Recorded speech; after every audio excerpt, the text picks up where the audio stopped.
What is up, fellow CineNerds? I'm Ryan, Hey, I'm JP. and we got a doozy for you today. We're going to be exploring the wonderful, wonderful world of Pump Up the Volume. Pump up the volume. Christian Slater. Pump up the...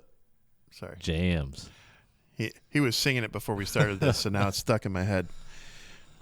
All right. So, yeah, a little Christian Slater fun here. I am a diehard fan of this movie. I think it speaks volumes at any era. And my initial impression, first time I saw this when I was younger, was here's a movie I can identify with. Here's a movie that expresses how I'm feeling inside, makes me feel like the younger generation has something to say and we're not being heard and that we need to be heard. And I feel like that movie, me seeing this now versus then, the message still holds true. So, what was yours?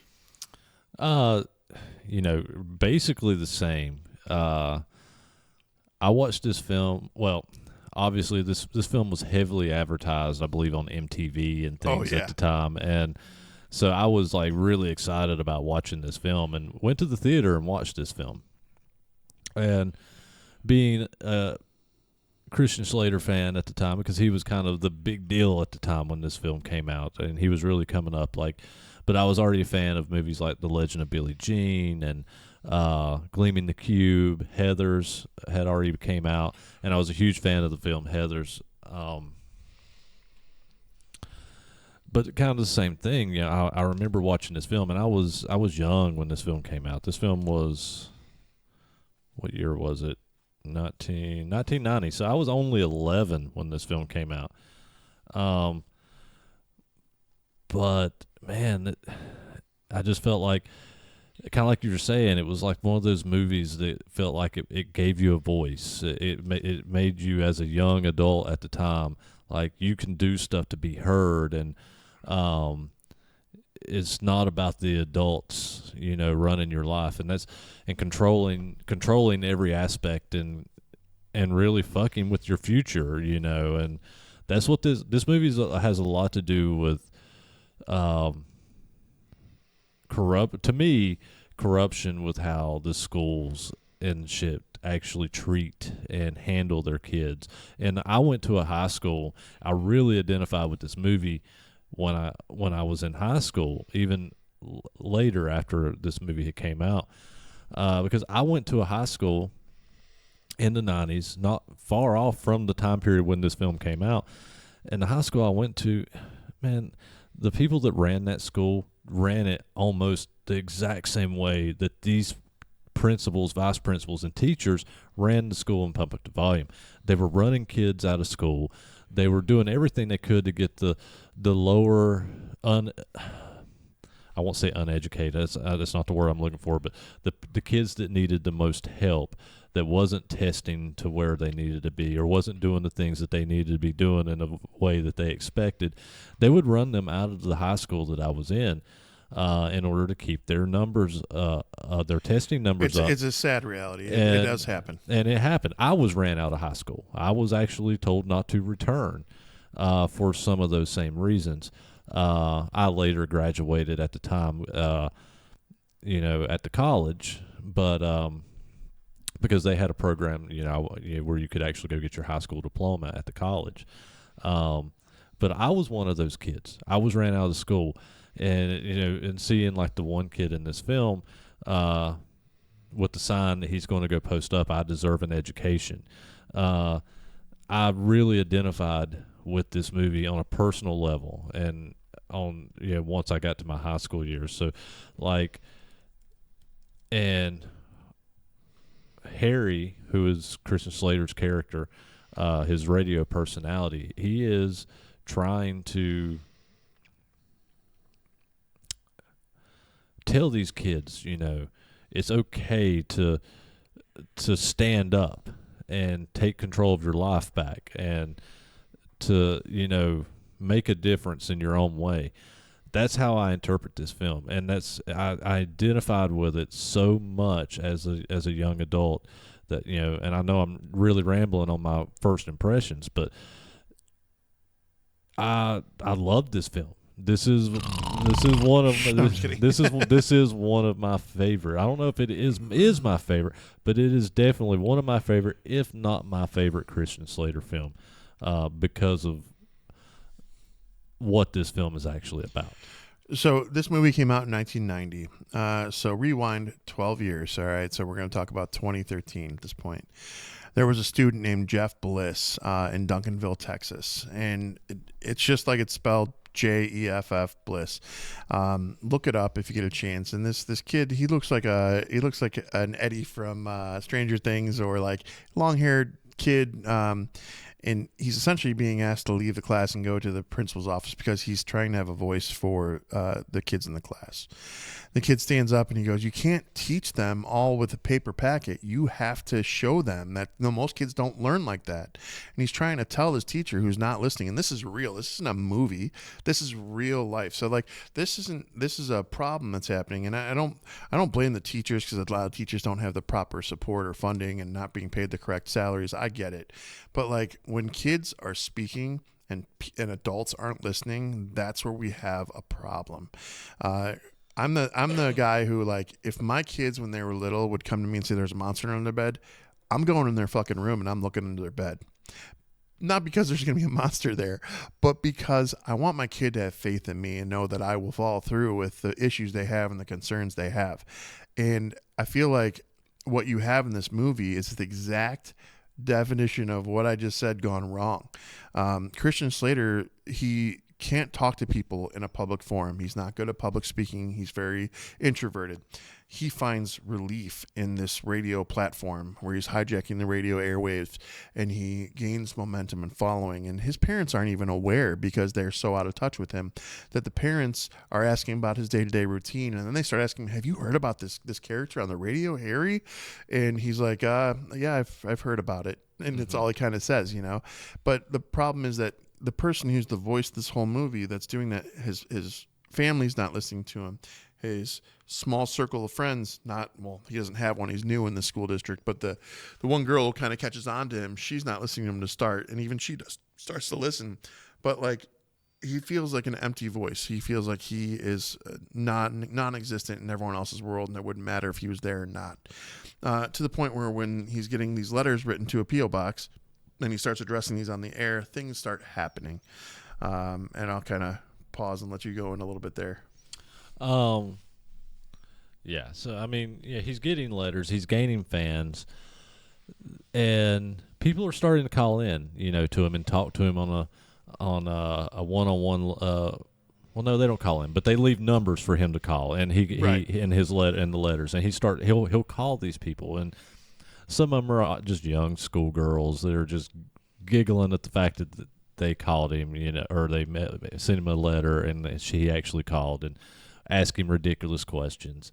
But just like Heather's, this film dives into some deep issues with one of the letters he gets is another student that is homosexual, and wasn't he homosexual? No. It was another one. But anyway, this student is having issues with suicide and thoughts of suicide, and Hard Harry is his personality. His actual name is Mark in the movie. Isn't it Harry Hardon? Harry Hardon, or yeah.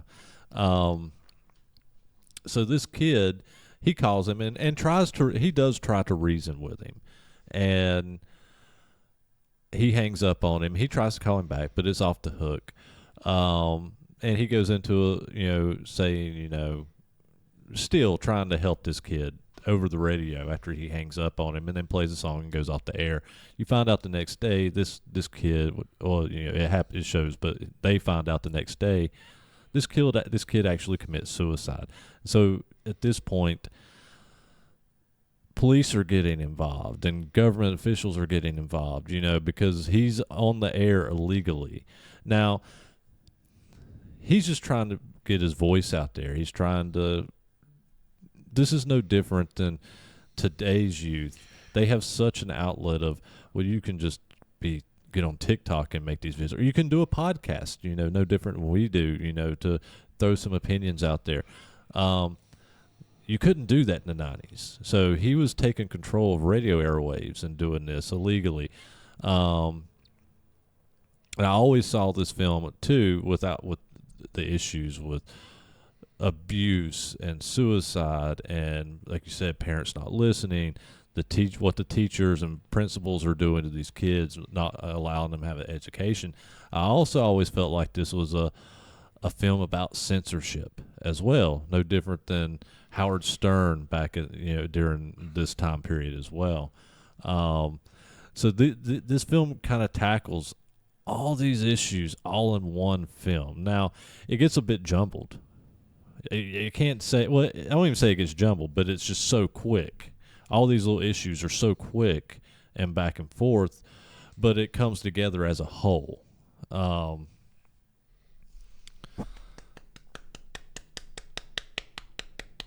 don't remember that?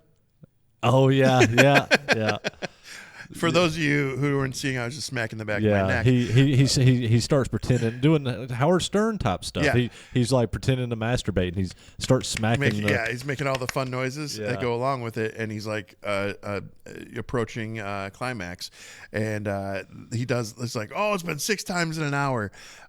He develops, by doing these stupid little quirky things, he develops this crazy cult-like following who are listening to his every word, and they're embracing the idea of rebellion, teenage rebellion, if you will.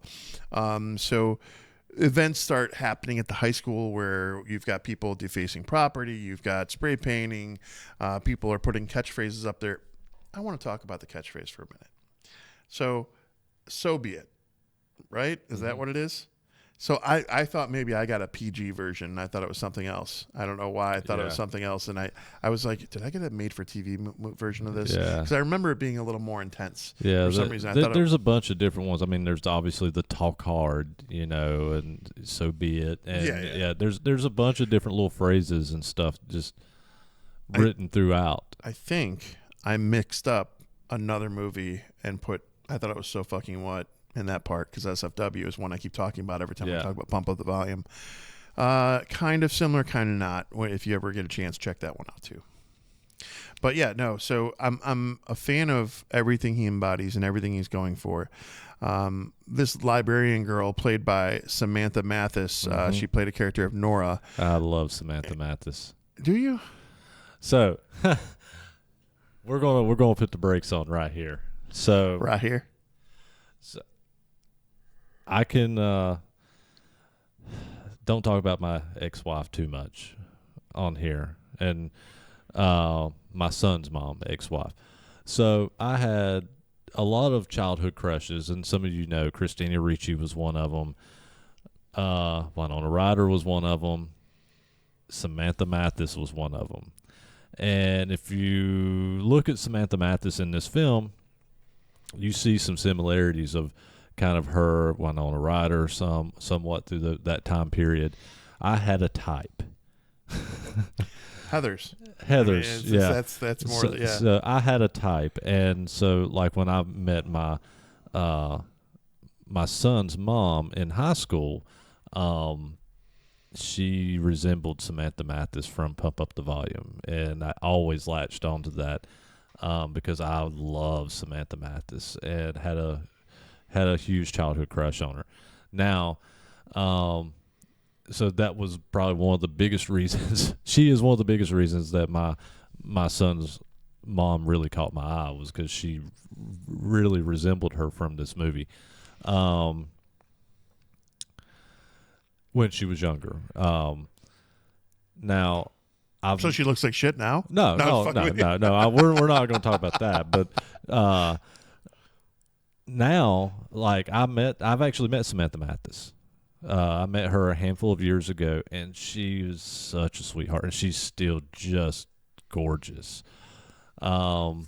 Yeah, I've seen recent pictures of her, and she definitely aged very well. Yeah, she's still a beautiful woman, and she is a little older than me, but I mean, I remember meeting her and going, oh, yeah. And I don't know. I'm not going to say that she was flirting with me, but I feel like she was flirting with me because we had kind of a meet and greet one year, and it was out in the public, but it was a very slow evening at where we were at, and so there wasn't like a line of people, to get autographs or meet her. And so I actually got to stand there and talk to her for a while, and she was an absolute sweetheart. But I was there with my now ex, and Samantha's like leaning over, and she's going, "Is this your wife? Is that your wife? Or is that your girlfriend?" And like kind of saying stuff, whispering and giggling to me, and she got very flirtatious with me. And I'm gonna be honest with you, it took everything I could at the time to not start flirting back, because of the childhood crush. And in hindsight now, I feel like I should have. I missed opportunity on my behalf, but no. That aside, she was absolutely a sweetheart, and she's a beautiful person, still a beautiful woman, and her in this film, yeah, that's what set my type up of. Usually, a lot of times, what I look for in women is kind of based off of Winona Ryder and from back then, and Samantha Mathis from back then. Well, I didn't know until this watch that Samantha Mathis and Christian Slater were dating during the filming of this. They were. For almost they're in the middle of a 1.5 year relationship, apparently. And so all the nudity scenes with these two or close scenes are actual like emotions. They're actually conveying how they felt for each other in those scenes, which if you think about it in context, it's pretty genius for anyone. If you can get a couple, either in the heat of their passion, to solidify a couple in a movie, you might have some problematic issues, but also you'll have some seriously amazing footage. Well, they even did the film Broken Arrow together after this, and she was in the Super Mario Brothers film. She played Princess Peach. And What? Yeah. I forgot about that. Yeah, she was Princess Peach in Super Mario Brothers, and I don't care what anybody says, I love that Super Mario Brothers movie. Did you catch the two other little cameos in this? Well, not cameos, but early career. Well, you got Seth Green. Seth Green, who was like literally in it for a minute. And did you catch the other big one? What was the other one? She was in a scary movie recently. And like Lin Shaye. Do you know Lin Shaye? She's the Insidious. She's the older woman from Insidious. Yeah, she is in so this. She's like it looks like she's like maybe mid-20s, and she's at the town hall, the meeting with the parents, and she's speaking in it, and I was like, holy shit, because she looks so young in this. Yeah, I now that you said that, and I realized, because she, like, my wife really loves the Insidious franchise, so we watch through them quite often, and she's just a fixture at our house, and I've seen her in so many. She was also in. We reviewed this recently, but she was in Chillerama. She was a dumpster diver, and they were fighting over items they'd found in a dumpster, and then the sperm kills her. But, yeah. But anyways, where do we go from here? we were talking about the love relationship between. That's right, between Samantha Mathis and Christian Slater's character. So Christian Slater's character, Mark, Harry Hardon, he cannot talk to her. Like, he's so shy. He won't talk to anybody, and if he tries to, he ends up just walking away. This is kind of a trend throughout the whole film, that he has a hard time with connecting with people his age. And Nora kind of breaks that wall with him, and they get intimate, because she finds out, she tracks him down, figures out that he is Harry. He is the radio personality, and she believes in what he's doing so much, and she connects with him through what he is saying on the radio, that their relationship blossoms. The catchphrases too. While that relationship's unfolding though, but the catchphrases and the quotes from this movie are some of the best. One of them I'm gonna reference because I love this one, was "Eat your cereal with a fork and do your homework in the dark." I love that. I don't know why I love that, because like if there's any way to get through to older people, it's little subtleties. So when you say "eat your cereal with a fork and do your homework in the dark," I would say that's kind of eye-opening a little bit and makes somebody question everything. So if my kid was doing either of those things, I'd be like, what are you doing? And then hopefully we can talk. But I love that everything was kind of a reference to these types of things or some kind of rebellion. And I'm going to go further. I'm going to talk about the soundtrack to this movie, not just the soundtrack, the playlist throughout. Is so good. My God, is it good? Hold on, I got to. All right. We got Leonard Cohen's a staple in there. Ice-T, Youngbloods, Descendants, Above the Law. Jesus Christ. Who else? We got Bad Brains, the Pixies, Rollins Band, Liquid Jesus, Urban Dance Squad, Concrete Blonde. Yeah, this is a 1990s wet dream for the soundtrack. I mean, it was as quintessential for 1990, though, just before we're going into Seattle world. I would say this is a pretty magical playlist. That's probably, I mean, there's no question to me that most of the Seattle bands playing were influenced in full capacities by people like Leonard Cohen, the Pixies, Bad Brains, and so on. So this soundtrack, oh my God! Even when they're scrolling up his cassette tapes and you just see like the Rollins Band live or Bad Brains stuff, I was just getting geeked because I loved it all. Yeah. The soundtrack to this it's just so relaxing, honestly, and then it's so punk rock at the same time. But then there's just so many just good, relaxing songs in this soundtrack, and it's. But even those relaxing songs, like this goes back to the movie we just talked about, Superman, where we were talking about how punk rock is kindness. That's the new punk rock. Like, I feel like there's an element there, too, for the balance here. You have rebellion going off in so many different fronts, whether it be a DJ on the air, to kids making a statement, to, a girl breaking through to a young man who is an introvert. Like, there's so much punk rock going on here that it is just so good. So yeah, no, I've loved this movie. I love this movie all the way through. And how about is there more in the middle you want to talk about? We can go on. So some of my favorite parts of this were towards the end where basically they've been discovered. They bring in the FCC who can triangulate signals, radio signals. And so he knows this, and he's got all of his equipment pulled, and they put it into his mom's Jeep, which he's got on loan, and I'm putting up quote marks for those of you who can't see, from his mom. And the girlfriend, played by Mathis, I forgot her name. What is it? Nora starts driving the Jeep while he's doing his show from the Jeep, and they're trying to find him, and they're driving through all these neighborhoods and taking these people in circles. And it is so awesome to look at and see happen.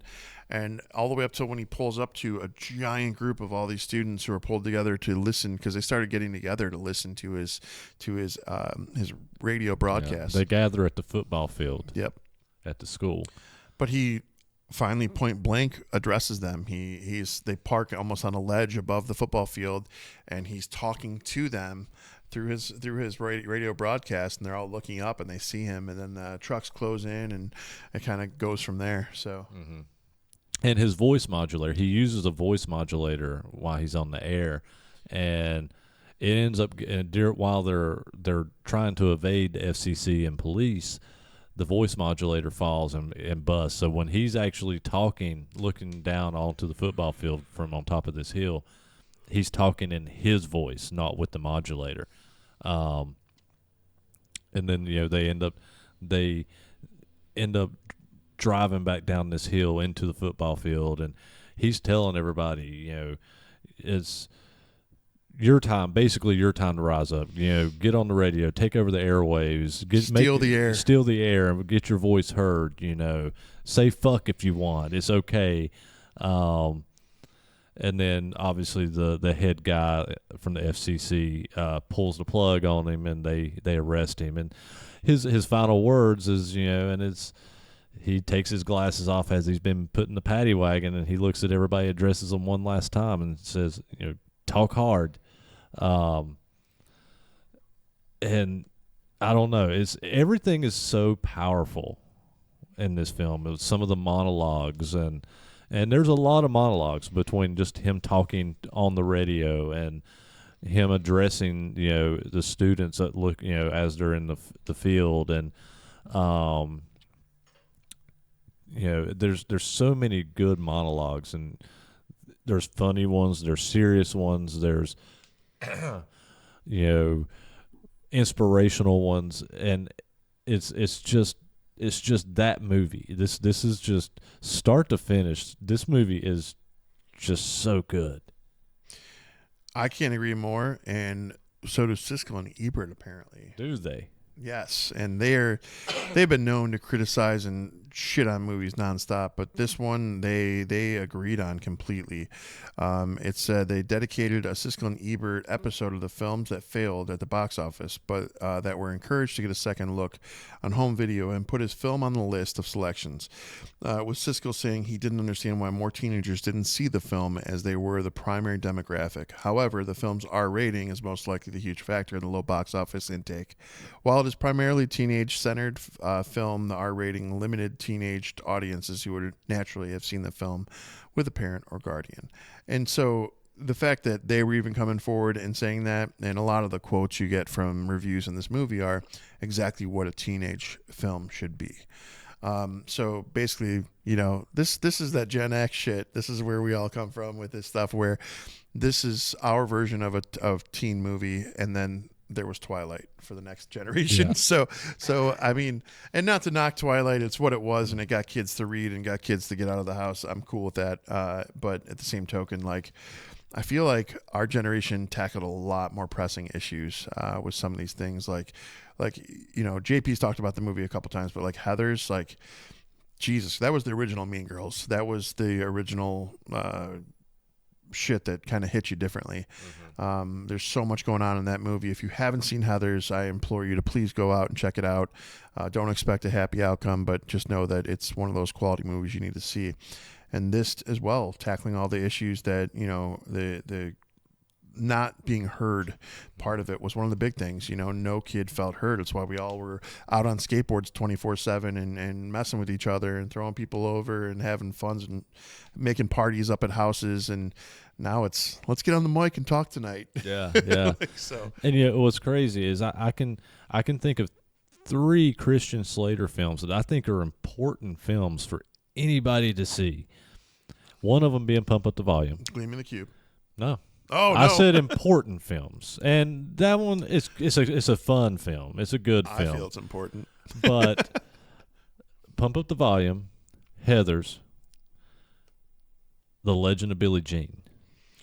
And The Legend of Billie Jean, for a lot of the same reasons as Pump Up the Volume, it's about standing up for these youth, standing up for themselves, And now Legend of Billie Jean is more about the females standing up for themselves, but it's a generational type film. It has that same vibe of what Pump Up the Volume has, and it's just, there's so much to be said about that time period for people like us that are my age. I know some of this might be a harder watch for a younger generation, but I also still think these movies hold up even for a younger generation to watch these now. I mean, I would probably take out Billie Jean and put in, like Young Guns no, I'm just kidding. I mean, I do love Young Guns. Young Guns is good. But no, like, just looking at his incredible career, I would actually piggyback that and add Mr. Robot that I've been watching currently to it. I wasn't expecting Christian Slater. He's so vested in the series, and it's one of those series that's definitely relevant to today. And another thing that I feel like as Christian Slater has grown through the years, he's tried to make material that was relatable to everyone who's trying to fight through it, and everyone who's trying to get through it. And I can respect the hell out of that. Do you know box office budget? I do not. All right, so budget, do you want to guess? Oh boy. All right, so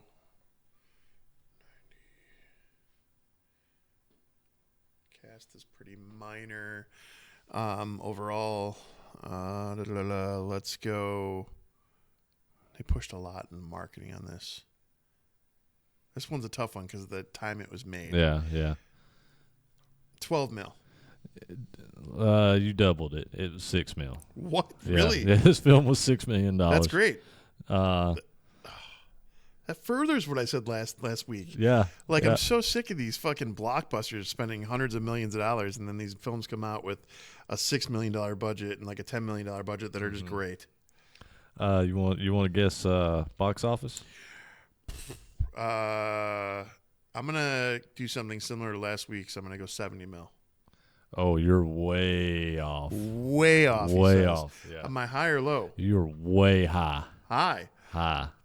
You know what? I should have just thought about my own process with when they said the R rating limited the viewer. Yeah. Okay, let me restructure that then. Let's go 23 mil. You're still high.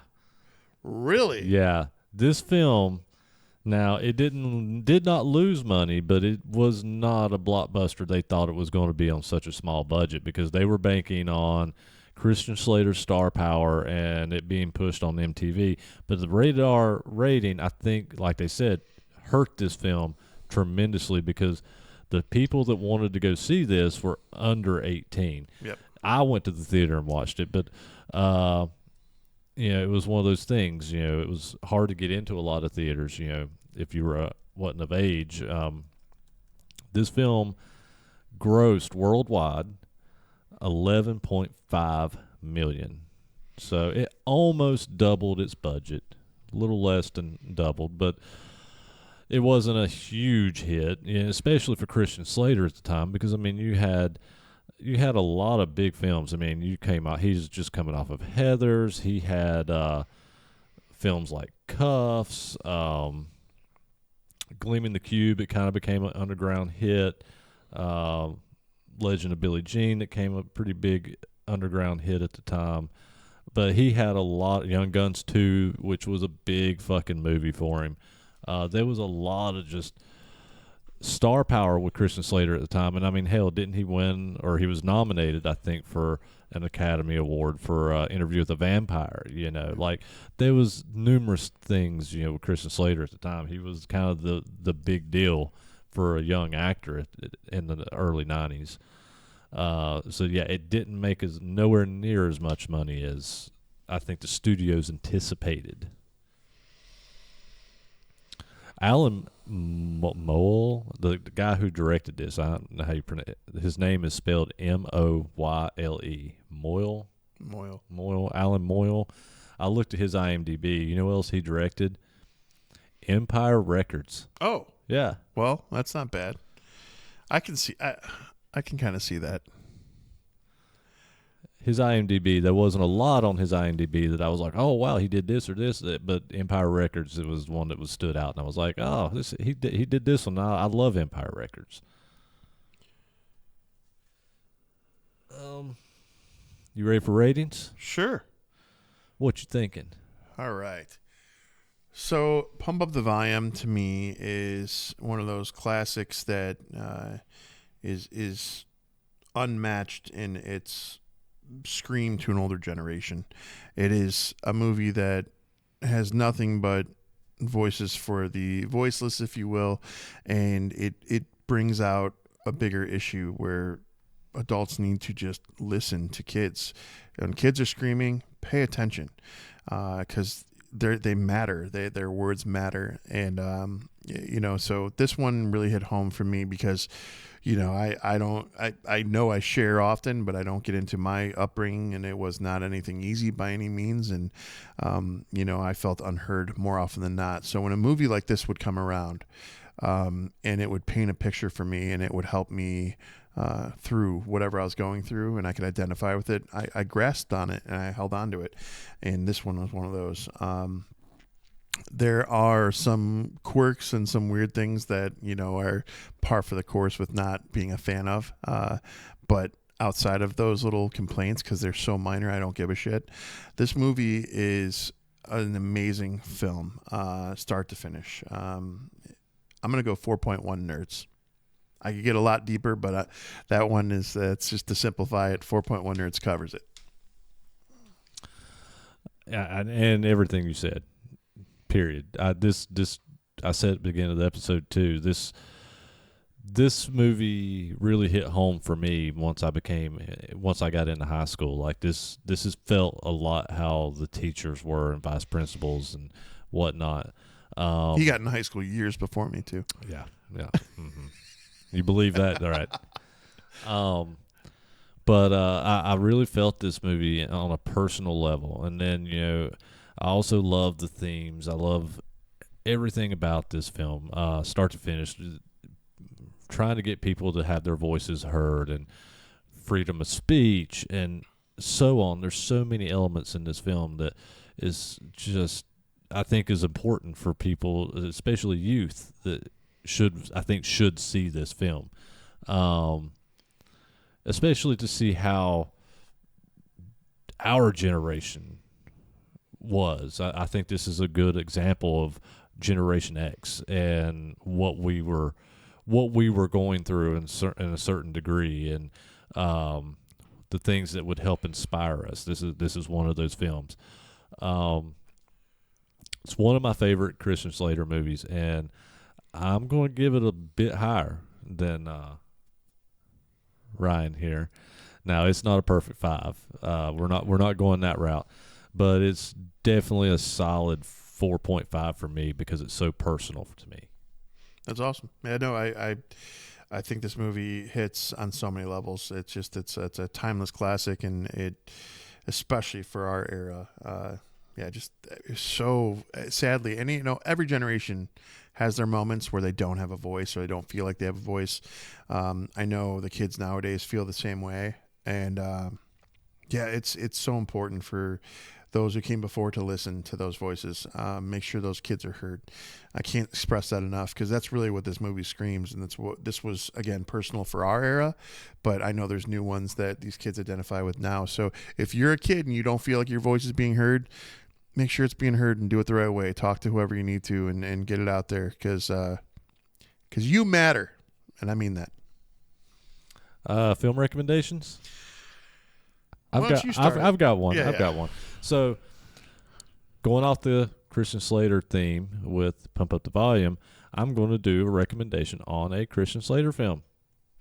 It's I think it's one of his most fun movies, and it's one that a lot of people missed, and I think it was one that bombed at the box office, but I remember going to the theater and watching it.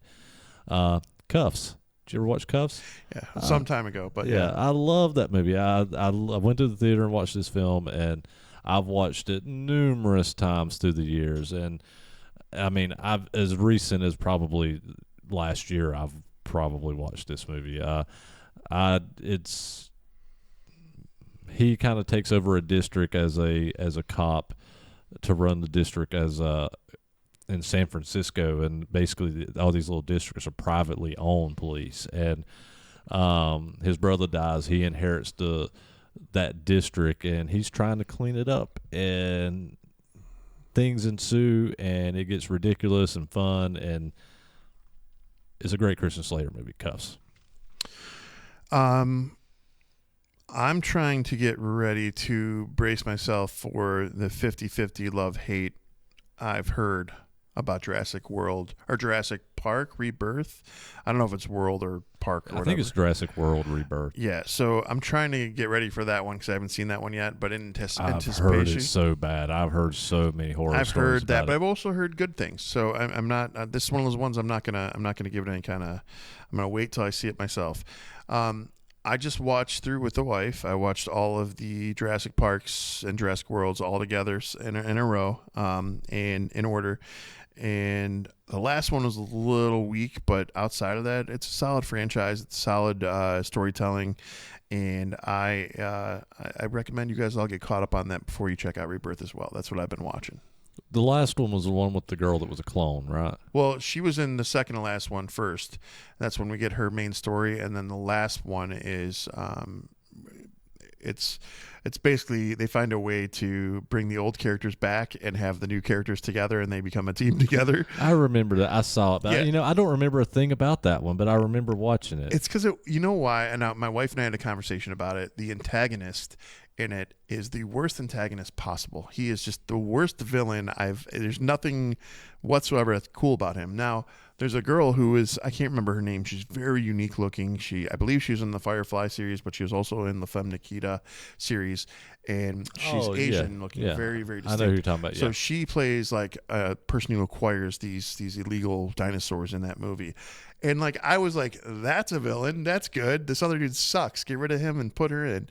So if they had done that, I think I would have been a little happier. But I did like the cast coming together for that last hurrah. I'd have to rewatch. That's one I remember watching, but I watched it once and never watched it again, and I don't remember a thing about it. So I understand why it's not very memorable. It's just not.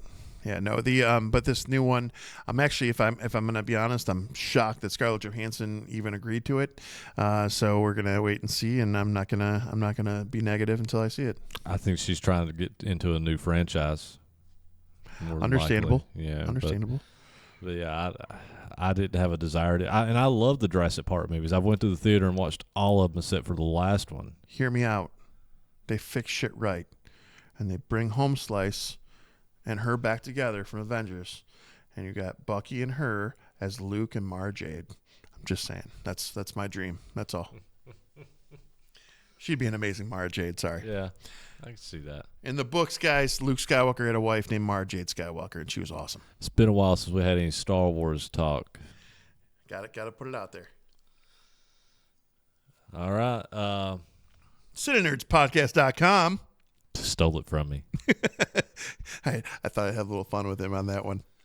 CineNerdsPodcast.com. All of your CineNerds needs are there. All of our links, all of our schedules, and not to mention our letterboxes are there. You can follow us on Letterboxd. I've not been as active on that lately, but I know he has. I've seen him make some reviews. I reviewed Happy Gilmore too on there the other day, and I've still not been doing any written reviews lately. I've been so busy still, but I promise you, I'm going to get back on that here soon. Also, our shop is on there. You can get awesome CineNerds swag, coffee mugs, and the money helps a local screen printer, as well as it helps us, finish upgrading the rest of our equipment. Seemingly Perfect Designs is the name of that company too, and we've got that on our page. So please check out that shop. It helps everything. And the big one, the most important thing you can do, if you don't want to buy merch and you don't want to support us in any other way, sharing is caring. It's the easiest thing to do. It's free, and we appreciate that in itself. Share and comment on the video, comment on the Apple Podcast, leave reviews, do all this stuff. Until next time, guys. Peace out. Later.